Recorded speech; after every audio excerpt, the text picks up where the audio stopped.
Hi,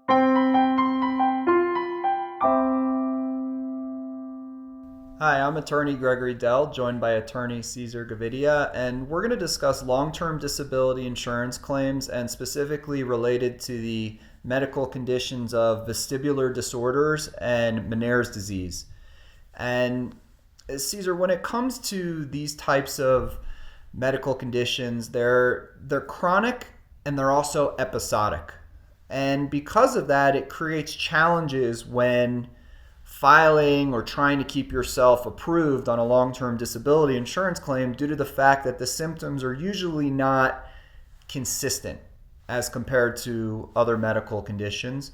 And also it gets into some issues about how you go about diagnosing these particular medical conditions, the fact that there's often no cure for them, but there's medical treatments to try to manage the symptoms. So the question becomes, can you qualify for disability if you have these conditions? So in this video, I want to summarize our experience in working with people that have had these claims, provide some tips and a guide for people who have a vestibular disorder or Meniere's disease so that they can put themselves in the best position to secure long-term disability benefits. So when you get contacted by a claimant who asks you this question, which is super common, Cesar, do you think with what I told you about my vestibular disorder or Meniere's disease, will I get approved for disability? What is it that you're going to want to know from them in order to determine where they're at in terms of being able to get approved? Yeah, I mean, that really depends. I wish that, with any person that comes to us with a valid disability claim, that I could say absolutely yes, you're going to be approved.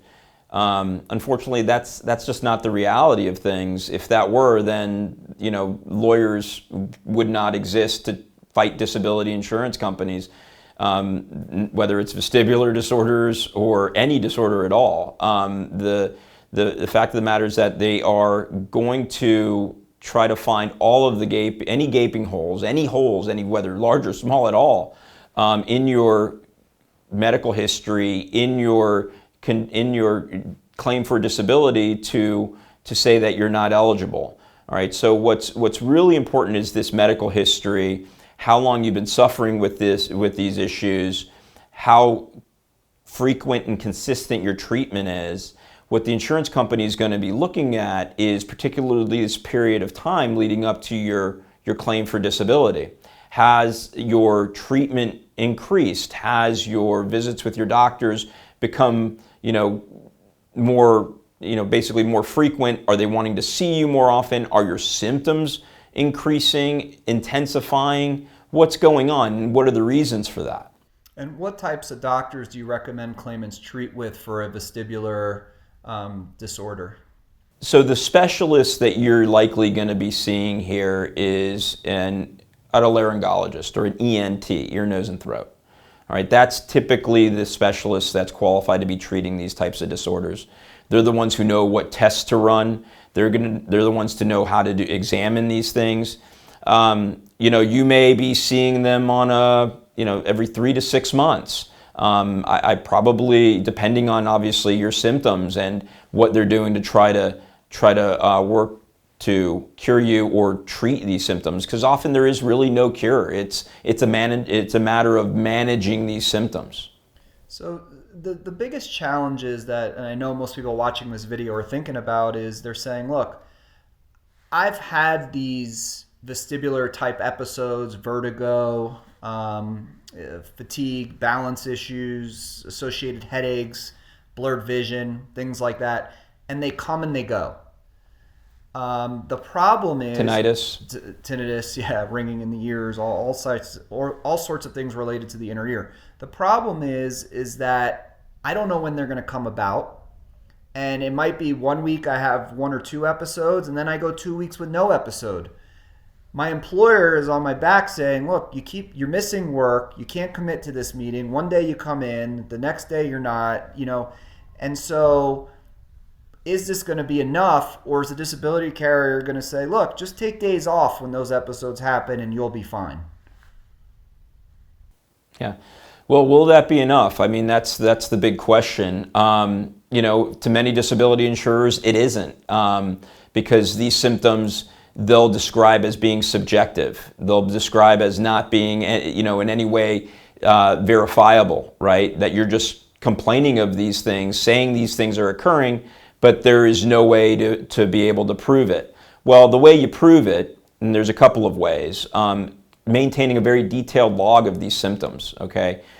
Describing when they're occurring, how they're occurring, what's triggering them, how intense they are, how long they last, and maintaining that, because you're going to need that for the disability claim. You're going to need that to show your ENT, to show your doctor, so that they can properly treat you. And the problem is, you just mentioned the key word, Cesar, is the triggers. What are the triggers that you commonly see for people who have Meniere's disease or other vestibular disorders? Sure.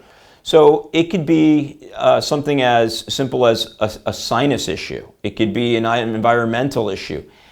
Most commonly, it could be stress. It could be a lot of stress, and you'll find these comorbid issues often with cases of Meniere's vestibular disorders, because they are triggering these symptoms. And it's the symptoms of Meniere's disease and the unpredictable nature of it that make it such a disabling condition. If you think about some of our clients, Cesar, and again, it gets into the specifics of your occupation, which is going to make it the challenge of getting approved either easier or more difficult depending upon what you do. For example, we've represented a lot of pilots who have Meniere's disease, and they can go ahead and pass a physical, but what happens if they're flying a plane and they have a Meniere's attack? What happens if they have a vertigo episode while they're flying an airplane? I wouldn't want my pilot with that known potential medical condition to develop while flying the plane, and so clearly that should be something that should be disabling easily. However, it's challenged often by the disability companies. We've represented surgeons, doctors, physicians, dentists. What happens if they get a episode of vertigo in the middle of treating a patient?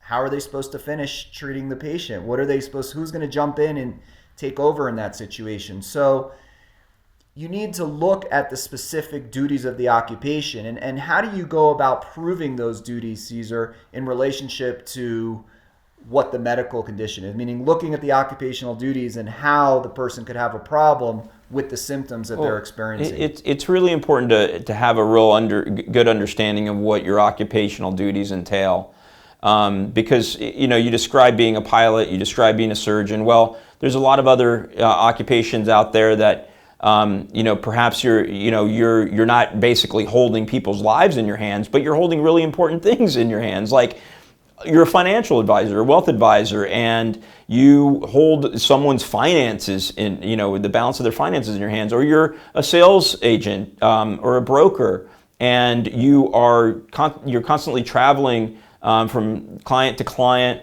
or from place to place, and you have to meet with people and broker deals, and when you're doing presentations, you have to be in the moment, and you have to be giving it 110%. Otherwise, you're not going to close the deal. You're not going to make the sale, or you're not going to be able to advise what your client to do regarding their financial portfolio when the markets are booming or they're crashing. So it's absolutely critical to understand what your duties are and how you relate those to your claim, to your condition, what the limitations are that are really impacting and impeding your ability to perform those duties at full effectiveness.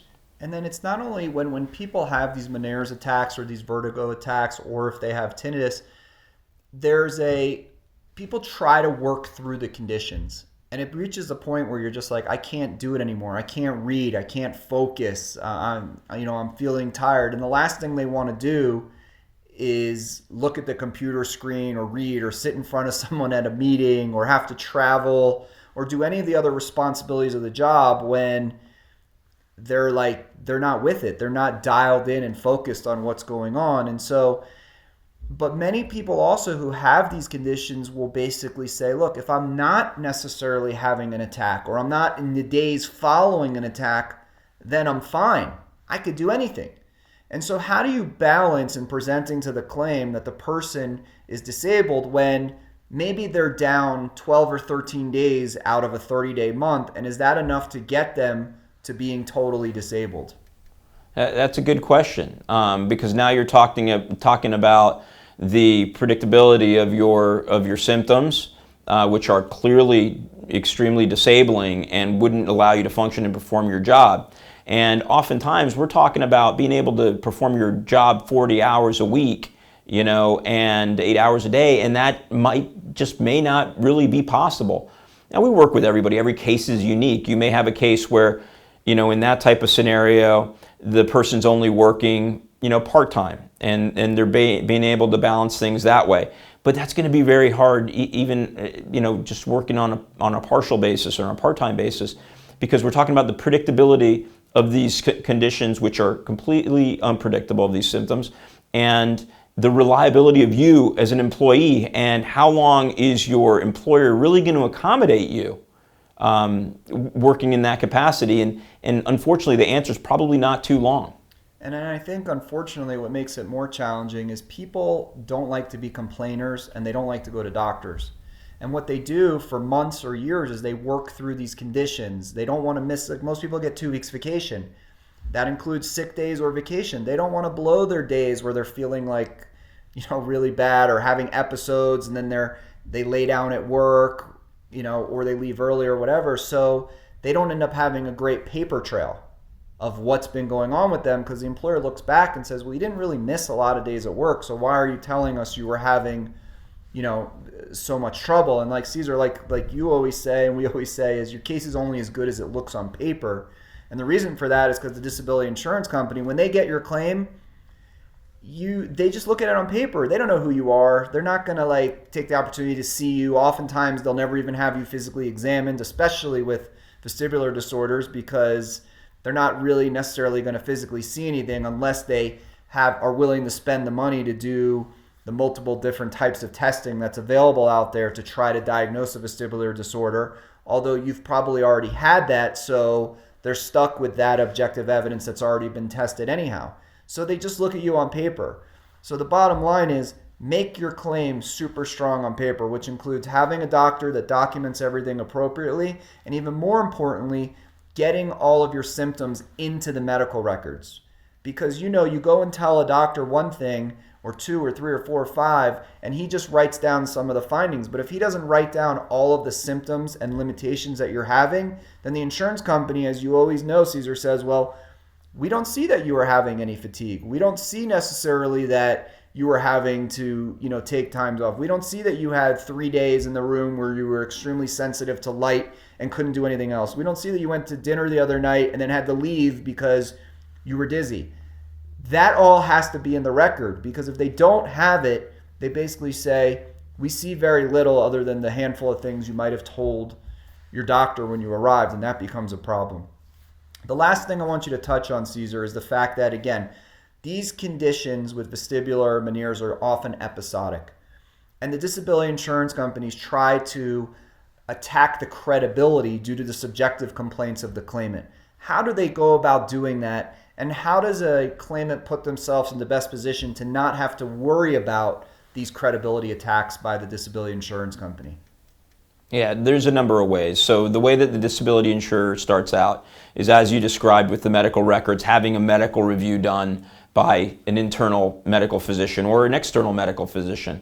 All right, these doctors are basically just reviewing your medical records. They may reach out to your doctor and try to convince them that you're not disabled. That's a very common strategy. They just pick up the phone, call your doctor, ask them a series of questions, and suddenly they, who you thought was your doctor being on your side is no longer on your side.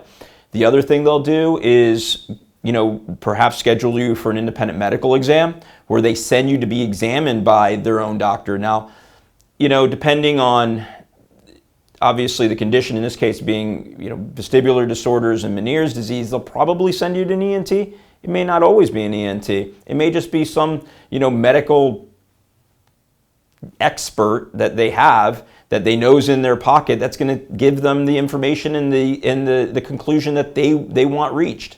The other thing that they're going to probably do is conduct video surveillance of you, and what they'll basically send a private investigator out to surveil you and follow you and record you, video record you, from your home to anywhere you may go. And that includes, your doctor's visits, the pharmacy, the grocery store, to pick up your kids from school. Anywhere that you expose yourself to in the general public, they're going to follow you there. And the way that while it's normal that they'll follow you and try to get you on video, but the way that you don't necessarily have to worry about that is be honest with your doctor about everything. Be honest about what you can do. If you can drive 20 minutes, then tell them you drive 20 minutes. If you can stand for an hour, tell them you can stand for an hour. If you feel fine when you're not having a vestibular type attack, then tell your doctor that, because very often they may get you on video where you're having a good day and you're out with friends or out with your children or doing your regular errands and you look completely normal. And you should if you're able to do it on that day. But it could be the next 2 or 3 days after that you have an episode, or maybe the 4 days that they're following you don't.